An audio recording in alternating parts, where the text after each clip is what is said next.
To understand the Chinese ideal of life, one must try to understand Chinese humanism. The term humanism is ambiguous. Chinese humanism, however, has a very definite meaning. It implies, first, a just conception of the ends of human life. Secondly, a complete devotion to these ends. And thirdly, the attainment of these ends by the spirit of human reasonableness, or the doctrine of the golden mean, which may also be called the religion of common sense. The question of the meaning of life has perplexed Western philosophers, and it has never been solved. Naturally, when one starts out from the technological point of view, according to which all things, including mosquitoes and typhoid germs, are created for the good of this cocksure humanity, as there is usually too much pain and misery in this life to allow a perfect answer to satisfy man's pride. Technology is therefore carried over to the next life, and this earthly life is then looked upon as a preparation for the life hereafter, in conformity with the logic of Socrates, which looked upon a ferocious wife as a natural provision for the training of the husband's character. This way of dodging the horns of the dilemma sometimes gives peace of mind for a moment, but then the eternal question, what is the meaning of life, comes back. Others, like Nietzsche, take the bull by the horns and refuse to assume that life must have a meaning, and believe that progress is in a circle and human achievements are a savage dance instead of a trip to the market. But still the question comes back eternally, like the sea waves lapping upon the shore. What is the meaning of life?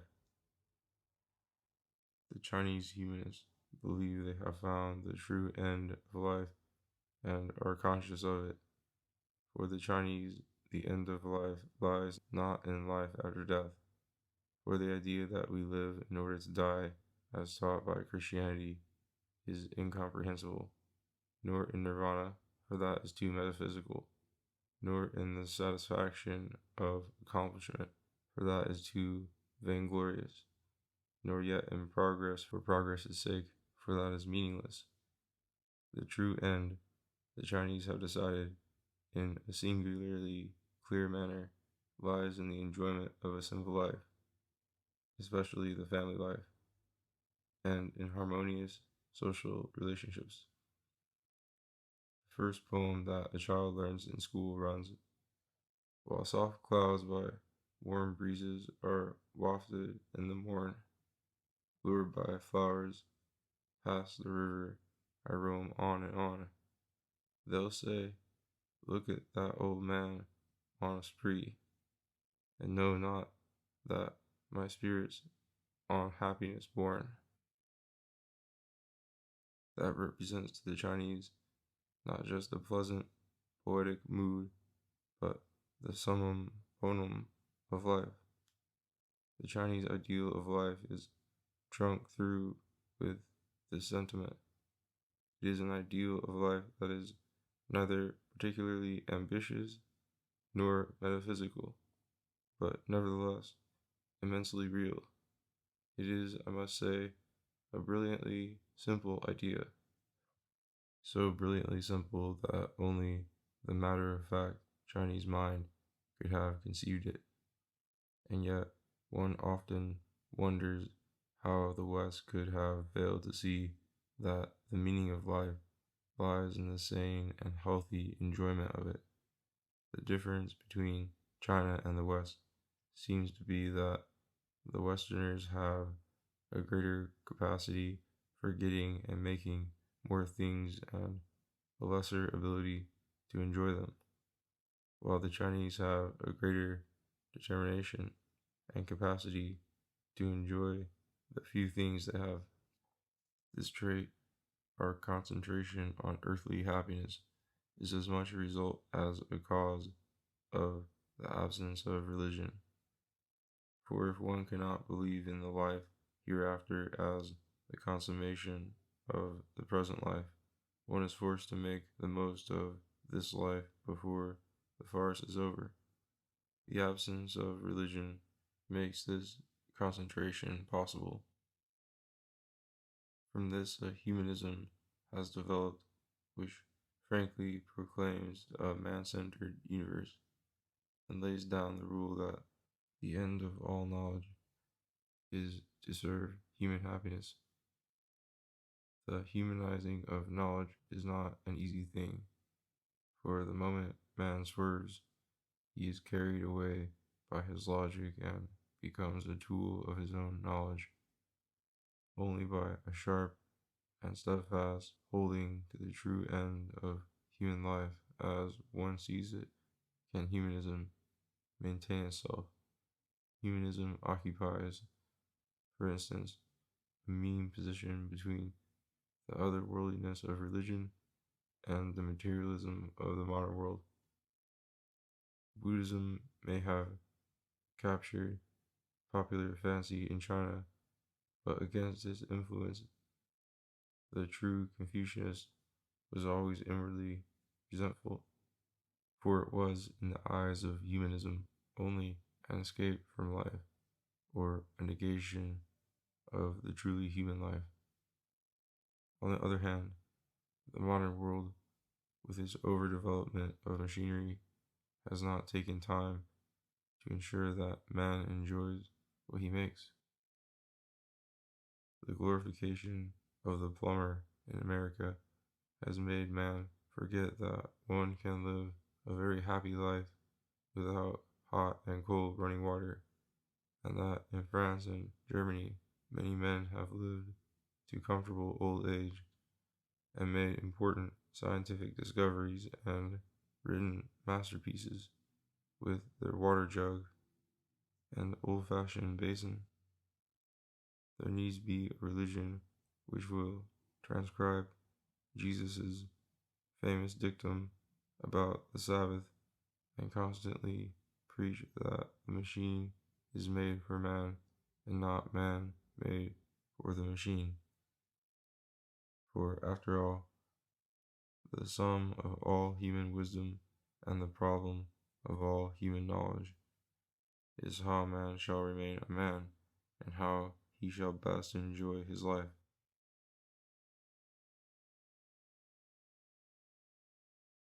Nothing is more striking than the Chinese humanist devotion to the true end of life as they conceive it, and the complete ignorance of all theological or metaphysical fantasies extraneous to it.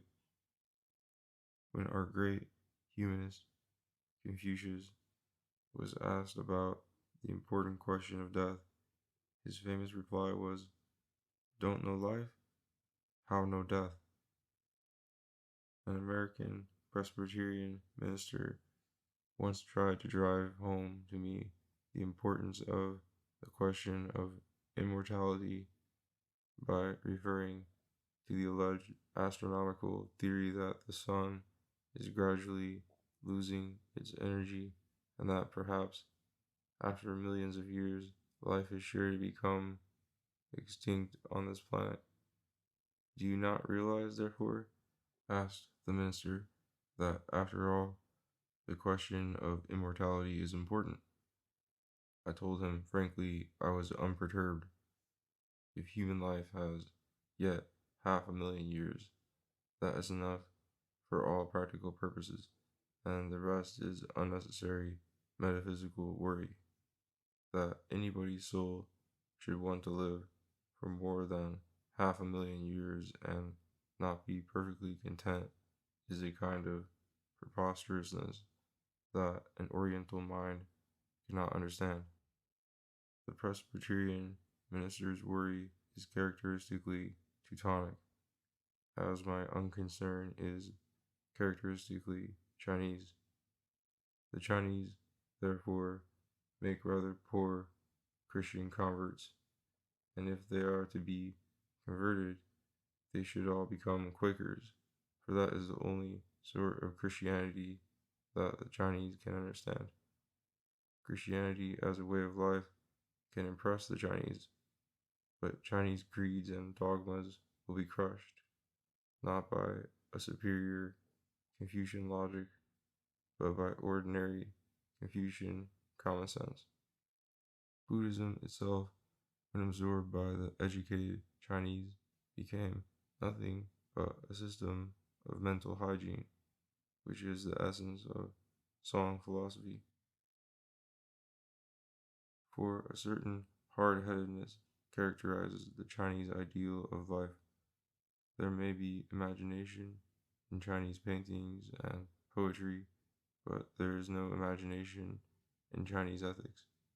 Even in painting and poetry, there is a sheer, wholehearted, instinctive delight in commonplace life, and imagination is used to throw a veil of charm and beauty over this earthly life, rather than to escape from it.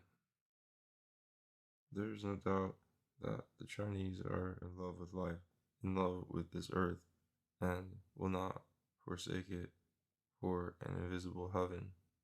They are in love with life, which is so sad and yet so beautiful, and in which moments of happiness are so precious because they are so transient. They are in love with life, with its kings and beggars, robbers and monks, funerals and weddings and childbirths, and sicknesses and glowing sunsets, and rainy nights, and feasting days, and wine shop fracas. It is these details of life upon which the Chinese novelists fondly and untiringly dwell, details which are so real and human and significant because we humans are affected by them. Was it a sultry afternoon when the whole household, from mistress to servants, had gone to sleep, and Taiyu, sitting behind the beaded screen, heard the parrot calling the master's name? Was it a mid-autumn day, that memorable mid-autumn day of a certain year, when all the sisters and Paiyu were gathered to write poems and mix in light raillery and bantering laughter over the feast of crabs, in a happiness so perfect that it could hardly last, like the full moon, as the Chinese saying goes? Or was it a pair of innocent newlyweds on their first reunion on a moonlit night, when they sat alone near a pond and prayed to the gods that their married life might last till death? But dark clouds came over the moon, and in the distance they heard a mysterious noise as if a wandering duck had splashed into the water, pursued by a prowling fox, and the young wife shivered and ran up a high fever the next day. Yes, life, which is so poignantly beautiful, is worth recording down to its lowliest details. It seems nothing of this earthly life can be too material or too vulgar to enter literature. A characteristic of all Chinese novels is the incessant and never tiring enumeration of the names of dishes served at a family feast or a traveler's supper at an inn, followed frequently by stomach aches and trips to the vacant lot, which is the natural man's toilet. So the Chinese novelists write, and so the Chinese men and women live, and it is a life too full to be occupied with thoughts of immortality. This realism and this attached to the earth quality of the Chinese ideal of life has a basis in Confucianism, which, unlike Christianity, is of the earth, earthborn. For Jesus was a romanticist, Confucius a realist. Jesus was a mystic, Confucius a positivist. Jesus was a humanitarian, Confucius a humanist. In these two personalities, we see typified the contrast between Hebrew religion and poetry and Chinese realism and common sense. Confucianism, strictly speaking, was not a religion. It had certain feelings toward life and the universe that bordered on the religious feeling, but it was not a religion. There are such great souls in the world who cannot get interested in the life hereafter, or in the question of immortality, or in the world of spirits in general. That type of philosophy could never satisfy the Germanic races, and certainly not the Hebrews, but it satisfied the Chinese race in general. We shall see below how it really never quite satisfied even the Chinese, and how that deficiency was made up for by a Taoist or Buddhist supernaturalism.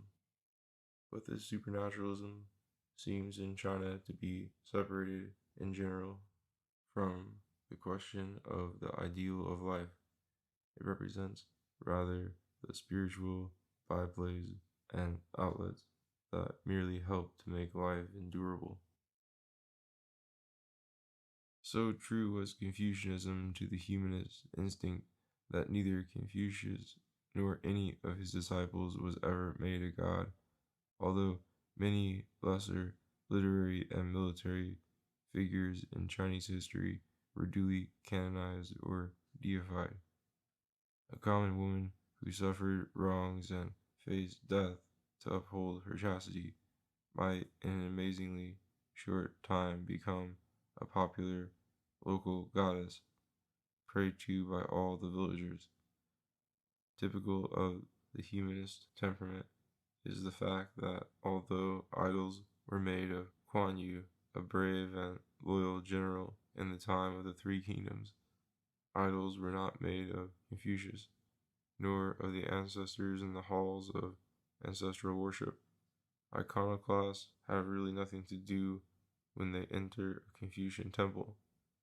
In the Confucian and ancestral temples, there are merely oblong wooden tablets inscribed with characters bearing the names of the spirits they represent, having as little resemblance to idols as a calendar block.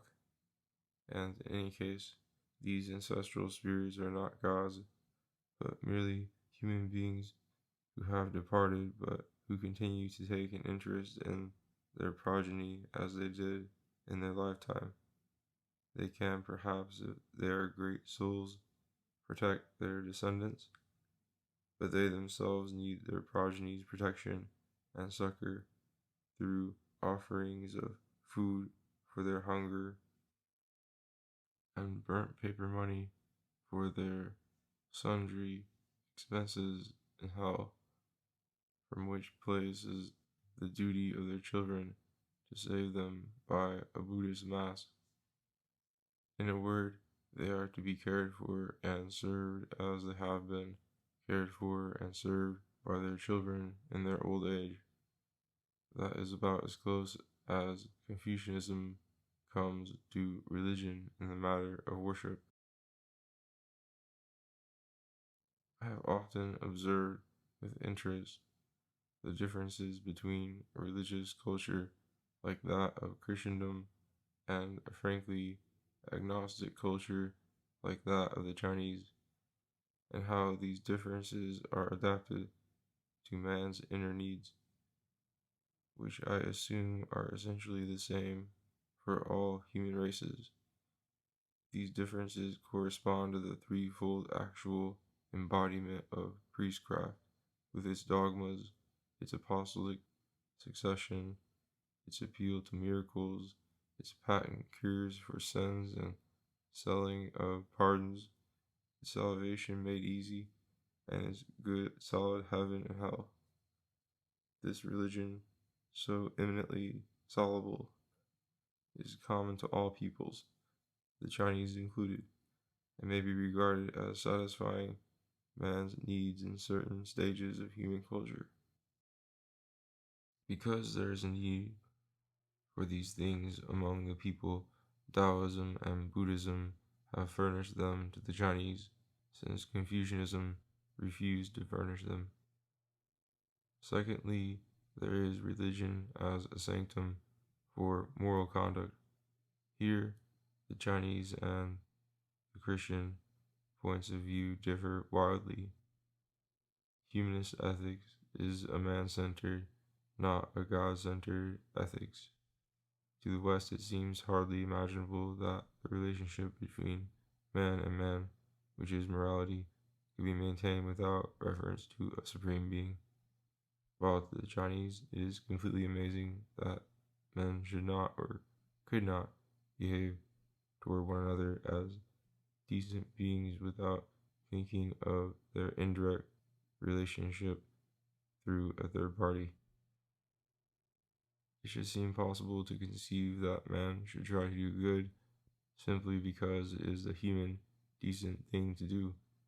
I have wondered what the development of European ethics would have been if it had not been overshadowed by Pauline theology.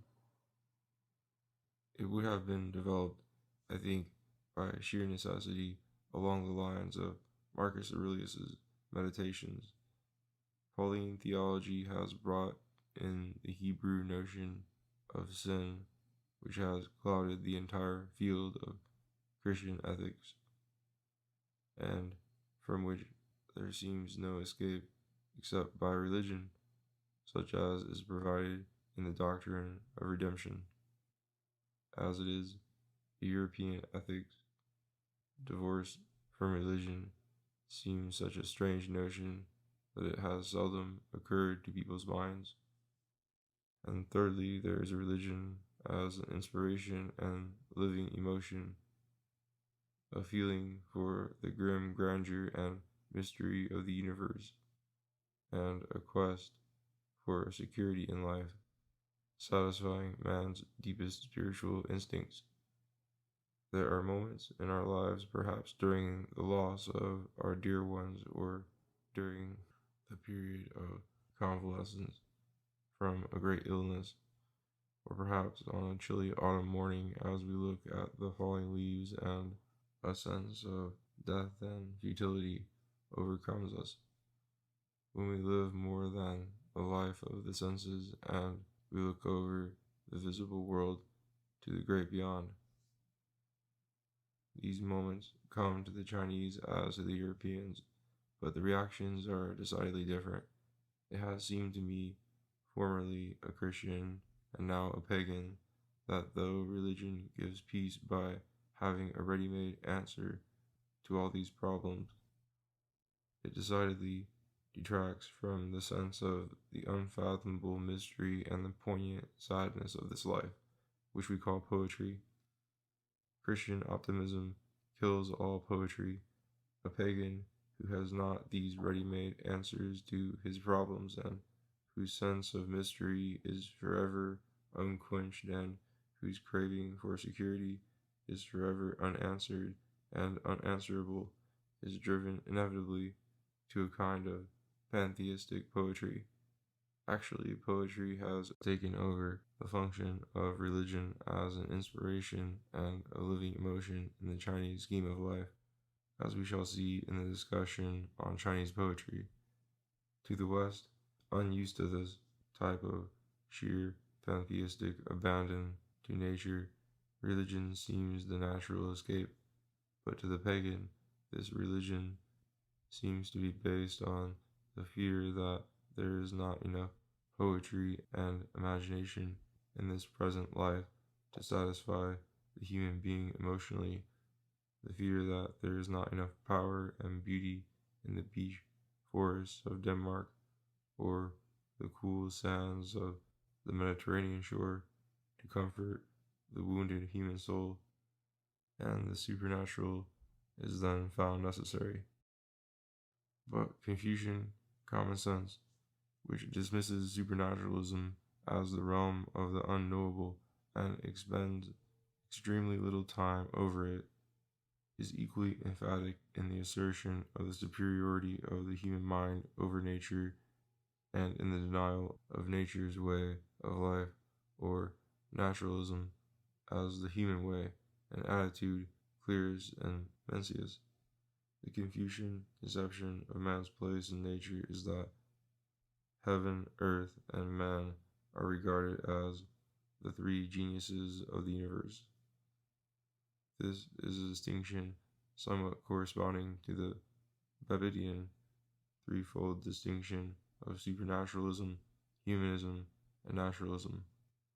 Heaven is seen as consisting of the clouds, the stars, and all those unknowable forces which Western legal phraseology sums up as acts of God, while the earth is seen as consisting of mountains and rivers and all those forces ascribed in Greek mythology to Demeter. And man occupies an all-important place between the two. Man knows where he belongs in the scheme of things, and is proud of his position. Like the Chinese roof, and unlike the Gothic spires, his spirit does not aspire to heaven, but broods over the earth. Its greatest achievement is to attain a measure of harmony and happiness in this earthly life. The Chinese roof suggests, therefore, that happiness is first to be found in the home. Indeed, the home stands for me as a symbol of Chinese humanism. A masterpiece remains to be painted of an improved version of sacred and profane love. There should be 3 women instead of 2, a wan-faced nun or a missionary lady with an umbrella, a voluptuous prostitute, and a radiant mother in her 3rd month of pregnancy. Of the 3, the housewife should be the commonest, simplest, and yet most truly satisfying figure. They would thus stand for religion, humanism, and naturalism, typifying the 3 ways of life. Such simplicity is difficult, for simplicity is the quality of great minds. The Chinese have achieved this simple ideal, not by mere laziness of effort, but by a positive worship of simplicity, or the religion of common sense. How this was achieved, we shall now see.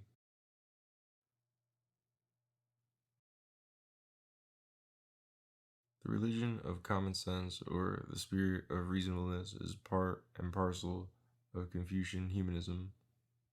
It is this spirit of reasonableness which has given birth to the doctrine of the golden mean, the central doctrine of Confucianism. Reference has already been made in the preceding chapter to the spirit of reasonableness, as contrasted with logic or reason itself. It has been shown there that the spirit of reasonableness is largely intuitive and practically identical with English common sense. It has been further shown that for a Chinese it is not enough that a proposition be logically correct. It is much more important that it be in accord with human nature. The aim of the Chinese classical education has always been the cultivation of the reasonable man as the model of culture. An educated man should, above all, be a reasonable being, who is always characterized by his common sense, his love of moderation and restraint, and his hatred of abstract theories and logical extremes. Common sense is possessed by all common people. The academic scholar is in constant danger of losing this common sense. He is apt to indulge in excesses of theory. The reasonable man, or the Chinese man of culture, should avoid all excesses of theory and conduct.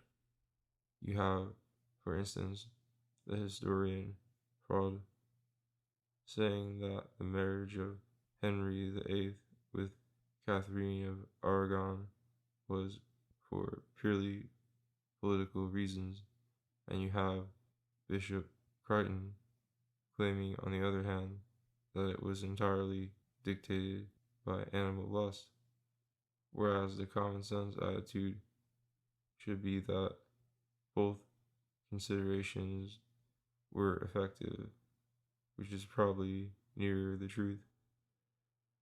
In the West, one scientist is infatuated by the idea of heredity, and another is obsessed by the notion of environment, and each one goes about doggedly to prove his theory with great learning and stupidity, whereas the Oriental, without much cerebration, would allow something for both.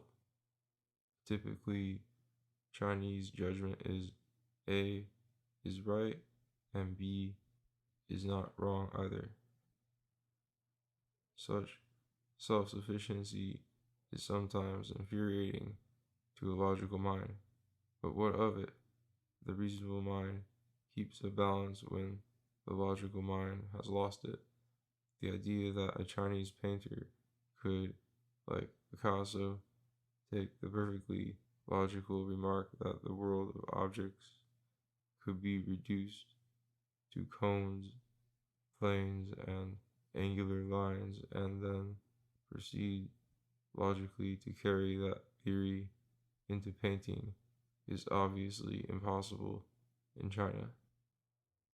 We have a natural distrust of arguments that are too perfect and theories that are too logical. Against such logical freaks of theories, common sense is the best and most efficient antidote. Bertrand Russell has acutely pointed out that in art, they, the Chinese, aim at being exquisite, and in life, at being reasonable. The result of this worship of common sense is therefore a dislike of all extravagancies of theory and thought and all excesses of conduct and morals. The natural consequence of this is the doctrine of the golden mean, which is really the same as the nothing too much ideal of the Greeks. The Chinese word for moderation is chung ho, meaning not extreme and harmonious, and the Chinese word for restraint is che, which means control to proper degree.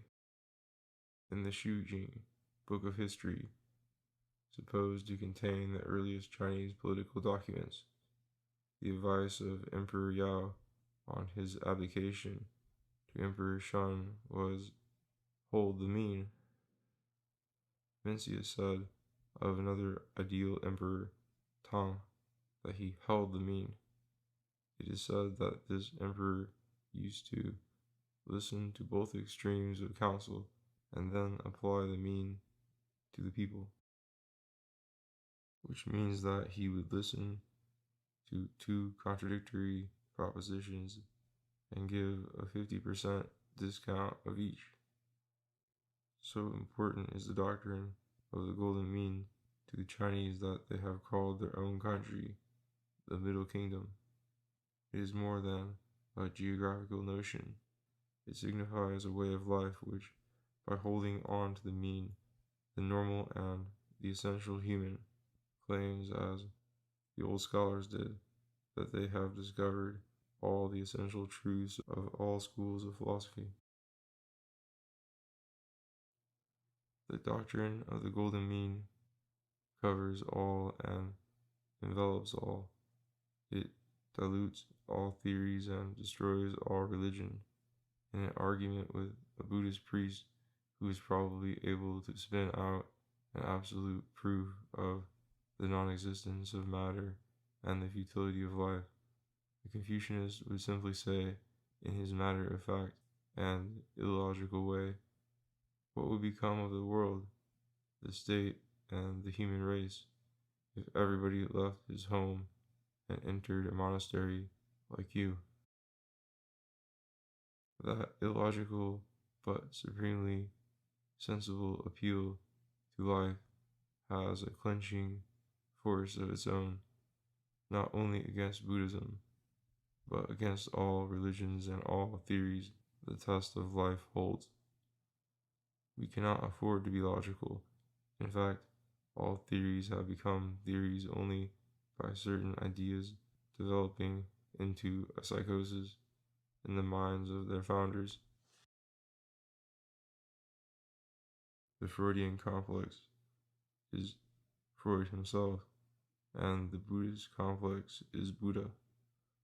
All such theories, whether of Freud or of Buddha, seem to be based on an exaggerated illusion.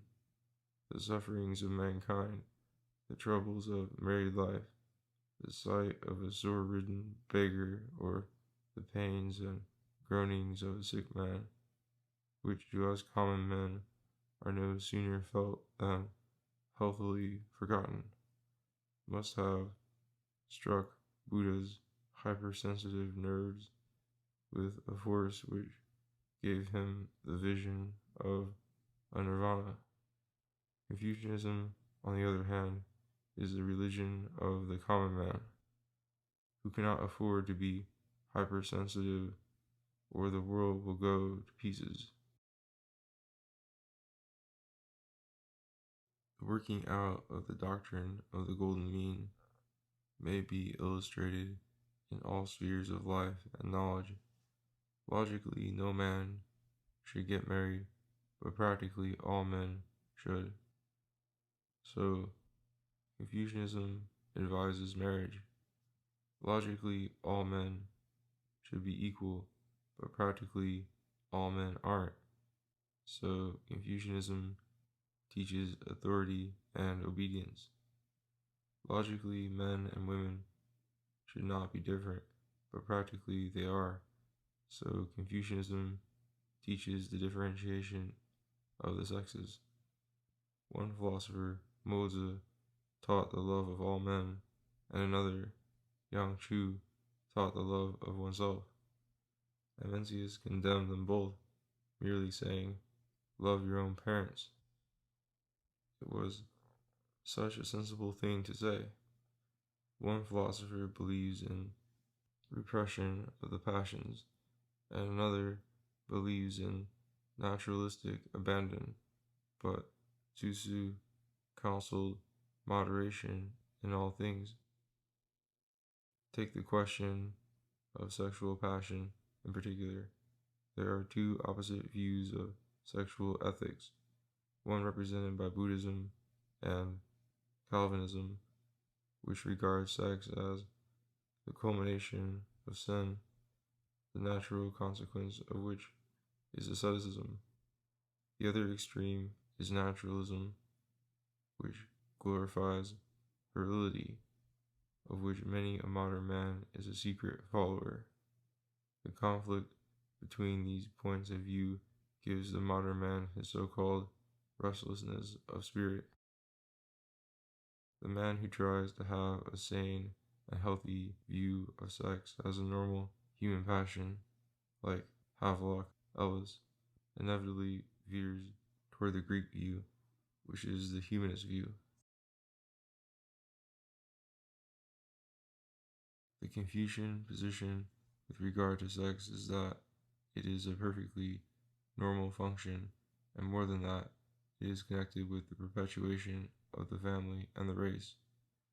The sanest view of sex I have encountered is that in Yesao Paoyan, an out-and-out Confucianist novel, which takes special delight in exposing the libertinism of the monks, and whose hero, a Confucianist Superman, goes about persuading his bachelor bandits and bandit girls to marry and bear children for the glory of their ancestors.